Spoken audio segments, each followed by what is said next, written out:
Mishima Hero has done it, man. This dude he's made the perfect 400th chapter. Oh my fucking god. This shit makes so much sense now. When Natsu and Igneel were trapped inside of Freed's rooms and he wrote, no one over 80 can exit. This is why. They have fucking dragons in their stomachs. They're fucking Jinchuriki. So the dragons didn't disappear. They've been inside of their Dragon Slayer students or children this entire fucking time. Although Igneel was the only dragon that came out so far, all the Dragon Slayers are suffering from like the same ailments from hearing Acnologia. So I'm guessing the dragons laid low until this day finally happened because they knew it was coming. Now, I'm assuming all the other ones have the dragons in them too, like I said, because Igneel also couldn't pass through the rooms that says no one over 80 may exit this perimeter or whatever the hell it said. So my question is, didn't Rogue and Sting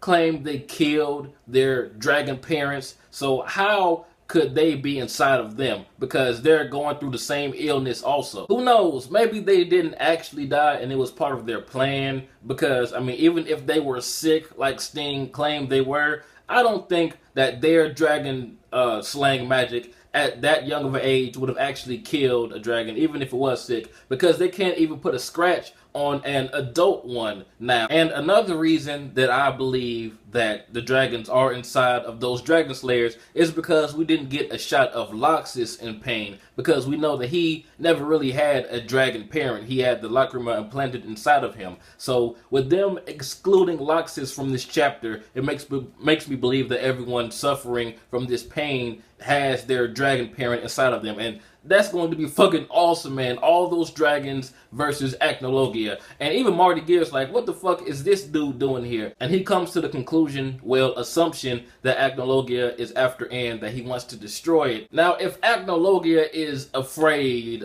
of anything, then it must be something just fucking outrageously powerful. This end, I want to see what the hell this end is. And I just love how when Igneel popped out of Natsu, Lucy was like, what the fuck is this shit? I must be on some acid or something. But man, this is going to be so touching when it's animated. I bet the music is going to be off the chain. It already hit me right here when Igneel said, you have to live, Natsu. I'll take care of Acnologia. We can catch up in a little bit. And then Natsu just looking up at him crying. Yeah, man, that shit hit me, man. Next chapter. Man, next chapter is titled Igneel versus Acnologia. So you know some shit is about to go down. This was an amazing chapter. It completely demolishes last chapter, and that's saying a lot because it was great, man. Last chapter was my favorite fairy tale chapter ever, and this tops that. This manga is going nowhere but up right now. I cannot believe this shit. Now, I know I'm late reviewing this, and I'm going to be even later uploading this, but already I've gotten so many mixed messages. Some people think that it's just fucking badass. Some people say that it's dumb that Natsu has been looking for Igneel this entire time, and he's been inside of him, and how can he not notice a huge dragon, getting inside of Natsu somehow? Which I kind of agree. It is kind of, I hope they explain how it happened. But honestly, I don't have a problem with it. I mean, this is fairy tale. Stranger things have happened. But man, this big reveal, man, it's such a fucking surprise. I cannot believe